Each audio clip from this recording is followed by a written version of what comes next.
Good morning everyone, welcome back to DMI academy and welcome back to our GP series, जिसमें आज अपन episode number 9 देखने वाले हैं। आज अपन अप्रोच करने वाले अपने वोमिटिंग, दैट इज और सर्दी या फिर उसको अपन वोमन कहते हैं। ठीक है, तो इंट्रोडक्शन देखते हैं। सबसे पहले वोमिटिंग है। Vomiting is the one of the most common symptom seen in the daily OPD. It is a protective, ठीक है, it is a protective reflex that expels unwanted or irritating contents from the stomach. Ayurvedically, it represents the urdhvak ajirna or the agni dushti leading to the urdhvagaman of the dosha. ये क्या एक protective reflex है, ठीक है, जो कि कुछ unwanted होगा या फिर इरिटेटिंग कंटेंट होगा स्टमक में, उसको बाहर फेंकता है, या फिर उसको अजीर्ण जो है उसको urdhvak, ठीक है। उसके बाद इसके कॉजेज देखते हैं। इडियोपैथोजेनिस, जैसे मॉडर्न में जैसे गैस्ट्रोइंटेस्टाइनल है, तो उसमें जैसे गैस्ट्राइटिस है, पेप्टिक अल्सर है, फूड पॉइजनिंग, हिपेटाइटिस या फिर इंटेस्टाइनल ऑब्स्ट्रक्शन, ये सब कंडीशन में अपने को वोमिटिंग दिख सकती है। CNS कॉजेज जैसे ICP रेस्ट, उसके बाद मतलब इंट्राक्रैनियल प्रेशर अगर बढ़ गया होगा, माइग्रेन होगा, मोशन सिकनेस होगा, इसमें भी वोमिटिंग होती है। जैसे आप देख सकते हैं रेस्ड ICP में अपन जैसे मैनिटॉल लेते हैं या फिर उसके साथ एंटीएमेटिक देते ही देते हैं, ठीक है, याद रखना है। Any RTA case, any pre operative case, post operative case अपन एंटीएमेटिक देते ही है। उसके बाद मेटाबॉलिक कॉज जैसे यूरेमिया है, ठीक है, DKA है, उसके बाद प्रेगनेंसी है, तो इसमें भी अपन एंटीबायोटिक मतलब वोमिटिंग होती ही है। ये सब कॉजेस है उसके। ड्रग्स जैसे एंटीबायोटिक लेने के बाद वोमिटिंग होती है। कीमोथेरेपी में भी वोमिटिंग होती है। NSAID के भी मतलब साइड इफेक्ट है वोमिटिंग। इसलिए अपन क्या करते हैं, NSAID हो गई, कीमोथेरेपी हो गई, या फिर एनी एंटीबायोटिक देने के वक्त अपन एक एंटीबायोटिक ड्रग देते ही देखिए, ये सब कॉज है। साइकोजेनिक कॉज रहते हैं, कभी कभी एंजाइटी में भी वोमिटिंग होती है, फियर में भी वोमिटिंग होती है, या फिर डिप्रेशन। आयुर्वेदिक कॉज जैसे अजीर्ण, उसके बाद आमदोष, पित्त प्रकोप, हृदय जैसे ऊर्ध्वक, ठीक है, ऊर्ध्वक दृष्टि होंगी हृदय में, तो उसमें भी वोमिटिंग होती है। सर्दी रोग mention by the Acharya Charak and न सुश्रुत। टाइप्स ऑफ सर्दी देखो, वातज, पित्तज, कफज, संनिपातज एंड आगंतुज। तो वातज के लक्षण क्या होते हैं, जैसे सर्दी में आपको ड्राई रेक्टिंग दिखेगा, उसके बाद हेडेक दिखेगा, थर्स्ट दिखेगी, तृष्णा बढ़ी हुई दिखेंगी और बॉडी पेन रहेगा। उसके बाद पित्तज में देखो येलो या ग्रीन वोमिटस दिखेगा, बर्निंग सेंसेशन रहेंगी, सॉर टेस्ट दिखेगा और फीवर दिखेगा पेशेंट में, ठीक है। कफज में देखो थिक म्यूकस लाइक वोमिटस रहेगा, हेवीनेस रहेगी बॉडी में पेशेंट के, और उसको नॉजिया रहेगा, ठीक है। संनिपातज में जैसे मिक्स सिम्टम दिखेंगे एंड सीवियर एग्जॉशन भी दिखेगा, ठीक है। उसके बाद आगंतुज में due to external factor, food poisoning या फिर इन्फेक्शन।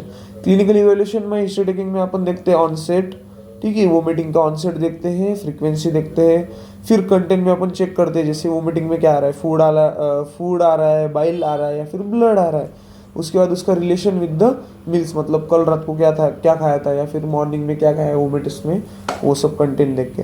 एसोसिएटेड सिम्टम देखते हैं, जैसे वोमिटिंग के साथ पेन हो सकता है, डिजीनेस हो सकती है, डायरिया हो सकता है वहाँ पे, ठीक है, फीवर और हेडेक, ये सब एसोसिएटेड सिम्टम्स रहते हैं, ठीक है। एंड अकॉर्डिंग टू दैट उसके डिफरेंशियल डायग्नोसिस होता है। फिर फिजिकल एग्जामिनेशन में अपन डिहाइड्रेशन के साइन देखेंगे वोमिटिंग के बाद, एब्डोमिनल टेंडरनेस देखेंगे if there is a involvement of any abdominal internal organ, ठीक है। उसके बाद न्यूरोलॉजिकल इवेल्यूशन करेंगे इफ नीडेड। उसके बाद इन्वेस्टिगेशन में CBC, LFT, RFT, ultrasound abdomen and urine ketones if diabetic, ठीक है। डिफरेंशियल में देखो, जैसे गैस्ट्राइटिक कंडीशन में, तो वहाँ पे की फाइंडिंग क्या मिलेगी आपको वोमिटिंग के बाद, अगर इपिगैस्ट्रिक पेन है और रिलेशन है मील के साथ, तो अपन उसको गैस्ट्राइटिस में डाल सकते हैं या फिर PUD में, ठीक है। उसके बाद अगर वोमिटिंग के साथ नॉसिया मिला, फीवर और डायरिया भी मिला, तो उसको अपन फूड पॉइजनिंग में डालेंगे। अगर वोमिटिंग प्रिसीडिंग बाय हेडेक, ठीक है, वोमिटिंग के बाद हेडेक हो रहा है, तो उसको अपन माइग्रेन में डालेंगे। उसके बाद अर्ली मॉर्निंग या फिर पॉजिटिव प्रेगनेंसी टेस्ट, ठीक है, इसमें अपन प्रेगनेंसी में जो मॉर्निंग सिकनेस रहती है उसमें भी वोमिटिंग रहती है। फिर अगर प्रोजेक्टाइल वोमिटिंग रही और नॉजिया नहीं, वहाँ पे खाली वोमिटिंग है, नॉजिया नहीं, तो उसकी मतलब उसकी जो फाइंडिंग मिल सकती है अपनी कंडीशन, तो वो रेज्ड ICP या फिर CNS कॉज हो सकता है। मैनेजमेंट प्लान बहुत इंपॉर्टेंट है यहाँ पे, ठीक है। मैनेजमेंट प्लान, तो इसमें जैसे जनरल लाइन ऑफ ट्रीटमेंट रहती है अपनी मॉडर्न की, तो यहाँ पे अपन IV fluids, normal saline RL देते हैं डिहाइड्रेशन में, और नॉर्मल सलाइन नॉर्मल, और एंटीबायोटिक ड्रग देते हैं जैसे ऑन्डानसिट्रॉन है, डोम्पेरिडॉन है, एज पर इंडेक्स, ठीक है, एज पर इंडिकेशन। उसके बाद एंटासिड या फिर प्रोटीन पंप इनिबिटर पीपीआई, तो वो अपन गैस्ट्राइटिस में यूज़ करेंगे नॉर्मली। और अंडरलाइन कॉज जैसे निदान है, तो निदान को अपने को वहाँ पे ट्रीट करना है।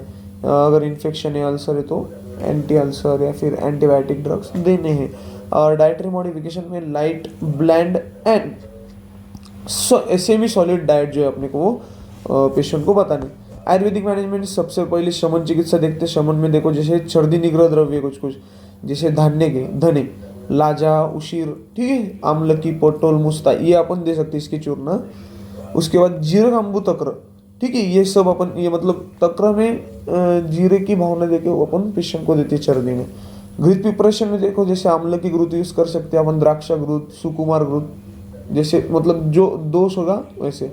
और क्वाथ में जैसे पोटोलादी क्वाथ या फिर गुड़चादी क्वाथ अपन यूज करते हैं। उसके बाद शोधन में देखो जैसे मृदु विरेचन दे सकते हैं अगर पित्त सर्दी हो तो मृदु विरेचन। उसके बाद वमन only if due to the कफ एग्रीवेशन, अगर कफ एग्रीवेटेड है तो वमन देना है। बाकी पत्ते पत्ते में पेशेंट को बोलना है कि हल्का हल्का खाओ, जैसे यवागु या फिर मंड तक, आपको पेशेंट को बताना पड़ेगा कैसे बना क्या है। उसके बाद फ्रेश फ्रूट ज्यूस लेने को बोलना है, जैसे आवळ्याचा ज्यूस घ्या तुम्ही, द्राक्षाचा ज्यूस प्या, असं, ठीक है। और रेस्ट करने को बोलनी है, मेंटल कामनेस रखना है, आराम से एकदम चिल। फिर वार्म वाटर सिपिंग, मतलब वार्म वाटर पीते रहना है सर्दी में। और क्या क्या अवॉइड करना है, जैसे आपको स्पाइसी फूड, ऑयल, ठीक है, सौर, ये सब फूड अवॉइड करना है। एक्सेस हीट एक्सपोजर की चीज़ें जैसी होगी वो अवॉइड करनी है। ओवर ईटिंग नहीं करनी है, ज़्यादा कुछ खाना नहीं है, या फिर ज़्यादा उपवास भी नहीं करना है। उसके बाद एक्सेस टी, कॉफ़ी, ठीक है, टी कॉफ़ी से बचना है सर्दी में। और आयुर्वेदिक फॉर्मुलेशन में देखो जैसे अविपत्तिकर चूर्ण पित्त सर्दी में यूज करते हैं अपन, ठीक है। सूतशिखर रस अपन पित्तजन अजीर्ण के टाइप में यूज करेंगे। कामदूधा रस बर्निंग एंड हाइपर एसिडिटी है, ये इंडिकेशन आपको कोई नहीं बताएगा, ठीक है, तो आप यहाँ पे ही नोट कर लो, ठीक है। अविपत्तिकर चूर्ण पित्त सर्दी, सूतशिखर रस पित्तज अजीर्ण, ठीक है। कामदूधा रस बर्निंग एंड हाइपर एसिडिटी होगी एकदम हाइपर लेवल पे, तो कामदूधा एकदम लास्ट का। और मुस्ता चूर्ण लाजा तक रही एकदम जनरल सर्दी रिलीफ के लिए। बाकी DMIU क्लिनिकल पल्स में देखो जैसे always rule out the dehydration and CNS cause, ठीक है। डिफरेंशियल डायग्नोसिस पहले हेतु सेवन, और वहाँ से अपने को सर्दी के कॉजेस और उसके डिफरेंशियल डायग्नोसिस। फिर आयुर्वेदिक एंड मॉडर्न दोनों इंटीग्रेशन के साथ फास्ट रिकवरी मिलती है। Takra is a divine remedy for the pittaja kaphas disorder. तक्र पित्त कफ डिसऑर्डर में एक रिमाइन remedy. Educate the patient, don't just suppress the vomiting, find its root cause, ठीक है।